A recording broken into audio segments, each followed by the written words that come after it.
이번 시간에는 1차시입니다.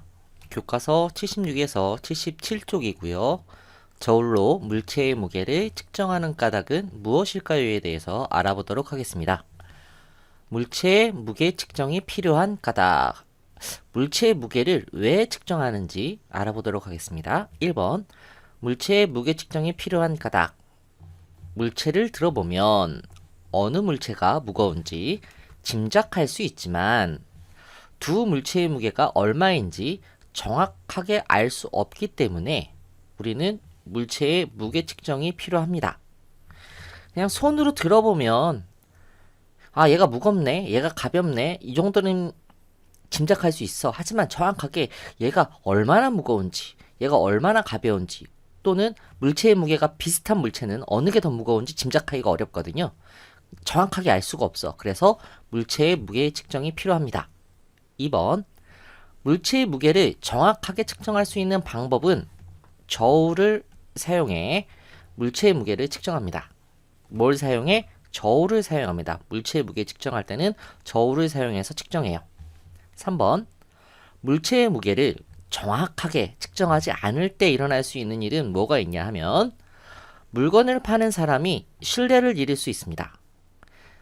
뭐 예를 들면 어떤 거냐 하면은 뭐 물건을 파는 사람 여러 사람이 있겠는데 선생님이 예를 들면은 정육점이야. 정육점 고기를 팔죠. 고기 뭐 정육점에 가서 선생님이 돼지고기 한 근 주세요 그랬어. 돼지고기 한 근 주세요 이렇게 얘기했어.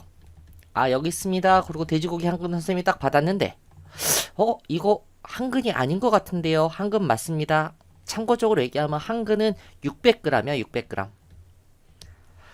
이거 600g 아닌 거 500g 같은데요. 아니에요. 한 근 맞아요. 이렇게 막 서로 의심할 수가 있어. 그래서 신뢰를 잃을 수가 있다는 얘기예요.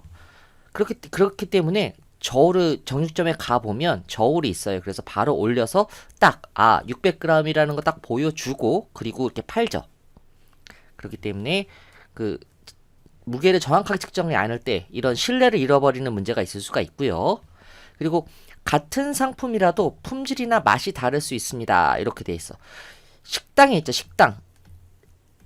식당에 갔더니 어떤 때는 어느 날은 맛있고 어느 날은 맛없고 이런 식당들이 있어. 그 식당은 그냥 뭐 간장, 소금, 고춧가루 뭐 이런 거 넣을 때 정확하게 매번 똑같이 넣는 게 아니라 그냥 자기 기분에 따라 넣는 그런 식당이야. 그렇기 때문에 품질이나 맛이 다를 수가 있는 거죠.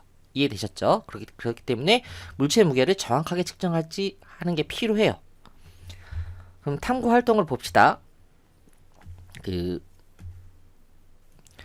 여러 가지 물체를 손으로 들어보고 무거운 순서 정하기.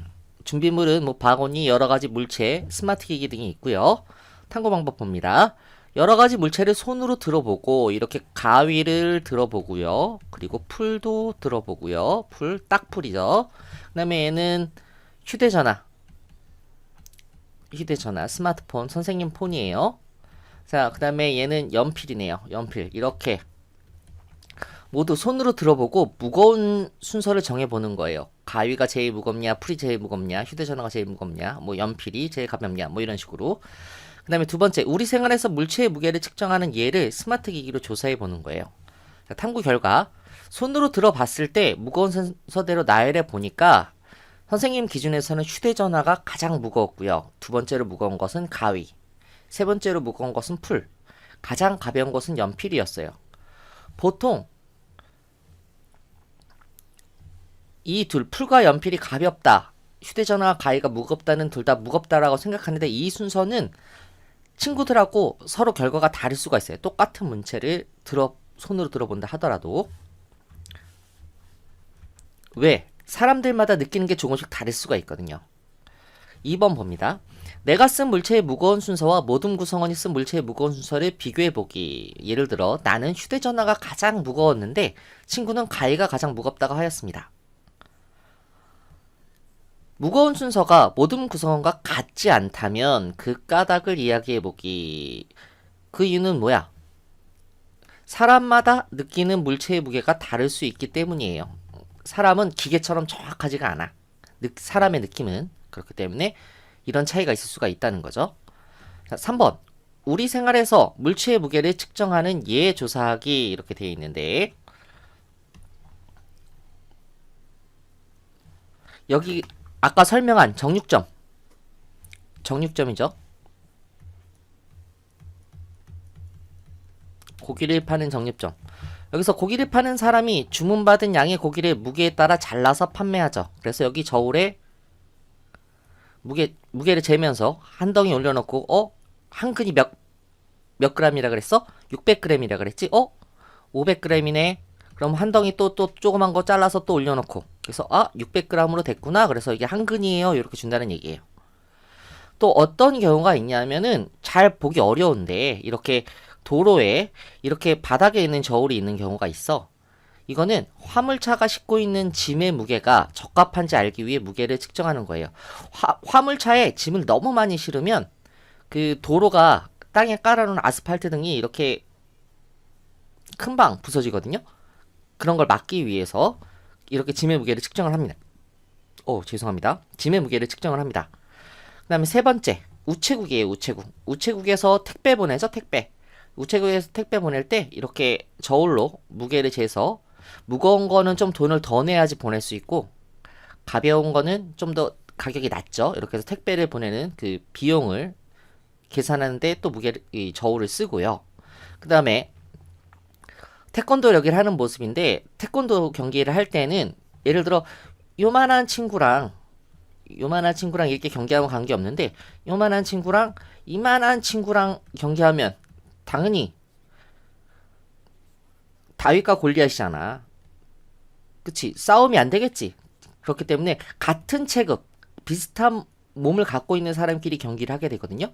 태권도뿐만 아니라 뭐 권투, 복싱도 그렇고요. 여러 가지 운동들이 대부분 그래요. 그래서 예를 들면 태권도 경기에서 정해진 체급에 맞는 선수인지 경기 전에 몸무게를 재어 확인을 합니다. 이해되셨죠? 자, 더 생각해보기. 물체의 무게를 정확하게 측정하려면 어떻게 해야 할까요? 당연히 저울을 사용합니다. 자, 이렇게 해서 이번 시간에 배운 거는 그냥 손으로 들어보면 무겁네, 가볍네 알지만 정확하게 알 수 없어. 그렇기 때문에 뭘 사용해야 된다? 물체의 무게를 정확하게 측정하려면 저울을 사용해야 된다. 이 내용을 배운 거예요. 자, 수고하셨습니다.